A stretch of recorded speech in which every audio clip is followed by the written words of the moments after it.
दोस्तों नमस्कार, महतो हिंदी कथा में आपका हार्दिक स्वागत है।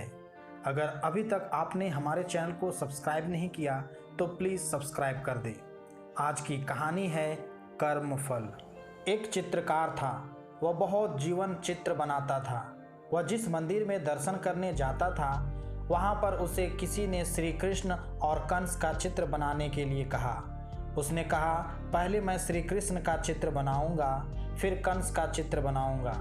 उसने चित्र बनाने के लिए एक बच्चे का चयन किया जो श्री कृष्ण के स्वरूप में उसके सामने खड़ा रहेगा।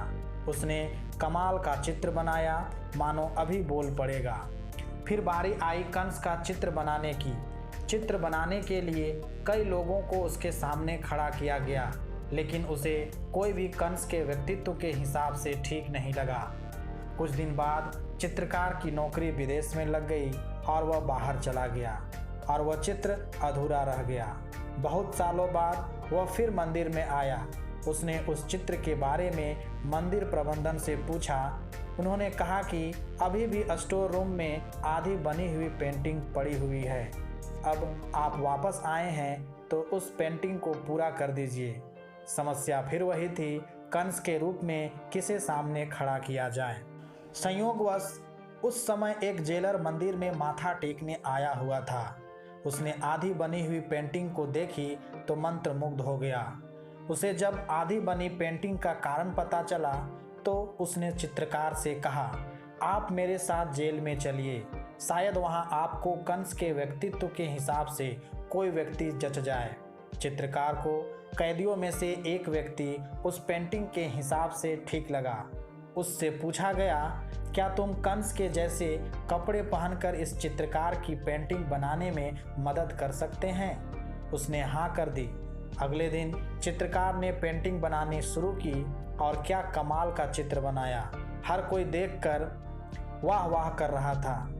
वह पेंटिंग एकदम जीवंत लग रही थी, लेकिन जब उस कैदी को पेंटिंग दिखाई गई तो वह फूट फूट कर रो पड़ा। सब देखकर हैरान थे, ऐसा क्या हो गया जिस चित्र को देखकर सब खुश हो रहे हैं, यह क्यों रो रहा है? जब उसने कारण बताया तो हर कोई स्तब्ध रह गया।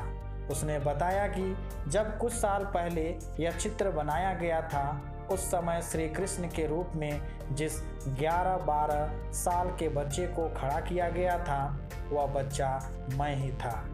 बुरी संगत में पड़ जाने के कारण लोगों को तंग करने में, मारने में मज़ा आने लगा और अपराधी बन गया। यह मेरे बुरे कर्म ही थे जिन्होंने मुझे कंस जैसा क्रूर बना दिया। सच कहते हैं, इंसान अच्छा या बुरा नहीं होता, उसके कर्म ही उसे अच्छा या बुरा बनाते हैं। कर्मफल हमारे व्यक्तित्व को भी दर्शाता है।